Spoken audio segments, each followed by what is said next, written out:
Hey strong siders, we're going to be looking at some common faults today, specifically anterior glide of the humerus. The first example of anterior glide of the humerus is going to be the curl. As we see D curling here, a weight that is too heavy for her, she's unable to control where her shoulder blade sits. As she goes down, it tilts forward due to the load, forcing that humerus to go into anterior glide. This movement can put excess stress on the bicep tendon, which wraps over the top of the humerus and attaches onto the scapula. You can think of this muscle or this tendon as a way to keep the shoulder from completely subluxing or dislocating forward. If we put excess stress onto it, we're definitely going to create some irritation in that bicep tendon, which you'll start noticing in more of your movements.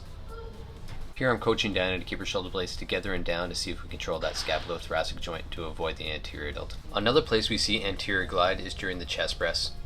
If we try to extend the shoulder joint beyond what we're capable of, what we'll see is a sliding of the shoulder blade up towards the ears. This gives you a little bit more range of motion, but at the cost of that bicep tendon again.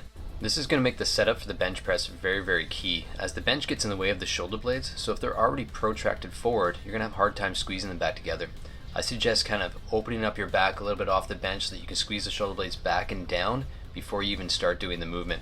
Here I'm giving D a little bit of feedback where her end range should be before that shoulder slides up at this weight.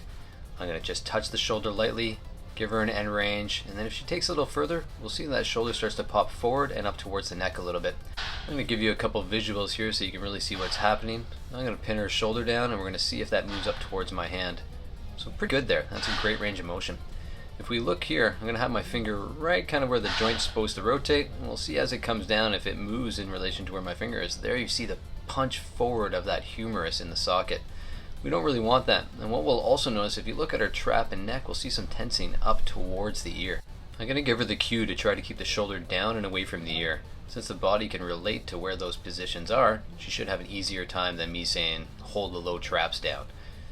As we can see, I'll hold my fingers here and we see good spacing between the neck and the ear. And then on this next rep, she's going to fail a little bit and we'll see that distance shortens. So that's what we're looking for. We don't want that anterior glide. The final movement we're going to look at the pull-up. Pull-up's a very common one, same with rows that we see anterior glide on. Right there's anterior glide and the shoulder rolls over at the end of the motion. This generally happens when you don't start the movement by pulling the shoulder blades down and back towards the spine, or if you don't have the strength to maintain that position the whole time. We'll take a look at a couple different positions here. That was a good rep.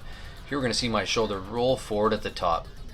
That's what we want to try to avoid. What happens when that rolls up, we're actually going to be losing stability at the scapulothoracic joint, disengaging some of the bigger muscles I want to use, and definitely putting too much load through that bicep tendon.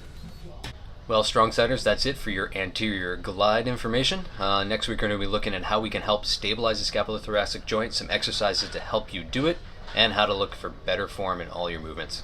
Have a good one, strong siders.